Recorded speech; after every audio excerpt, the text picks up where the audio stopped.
Have you ever wondered what it takes to build an empire that strikes terror into the hearts of its enemies? Well, look no further than the Neo-Assyrian Empire, a brutal regime that ruled like gods over their terrified subjects. In today's video, we will explore the tactics of terror employed by the Assyrians who terrorized the ancient world from the 9th to 7th century BC.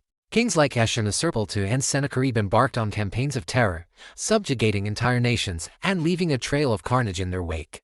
The Assyrians believed that their kings were chosen by the gods to rule over all of humanity, and they took this responsibility very seriously. When the Assyrians conquered a city, they did not simply take it over. They turned it into an example of their brutal efficiency, but their reign of terror eventually came to an end. Their tactics of terror may have been effective in their time, but in the annals of history, they stand out as a cautionary tale of what happens when the pursuit of dominance takes precedence over all else. Other empires rose and fell, but the memory of the Assyrians and their reign of terror lived on in the ruins of the cities they destroyed and the chilling tales of their cruelty. This small village had the audacity to rebel against Assyrian rule, and it paid the price. The Assyrians surrounded the city and cut off its water supply, forcing the inhabitants to surrender.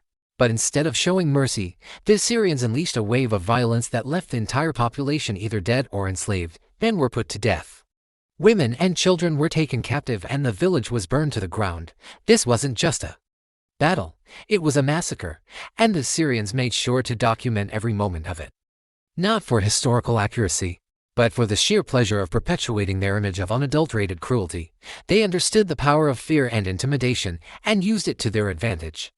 One of their favorite methods of instilling terror was through public executions. Prisoners were crucified, burned alive, or torn apart by horses, and the spectacle was enjoyed by the Assyrian elite. The severed heads of enemies were displayed on pikes or hung from the city walls as a warning to any who dared defy the empire.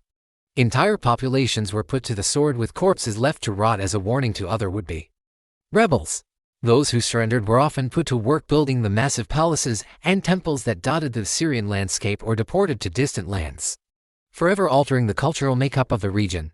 But the Assyrians did not limit their reign of terror to the battlefield. To truly understand the depth of their sadistic tendencies, let's examine one of the most horrifying examples of Assyrian cruelty: the Siege of Altea. The Assyrians believed that their empire was ordained by the gods, and they ruled with the brutality and arrogance that came with that belief. The Assyrians serve as a reminder that the thirst for power and domination can corrupt even the most sophisticated civilizations. So remember the Assyrians, the masters of terror, and be wary of those who wield power without mercy or compassion. Thank you for watching.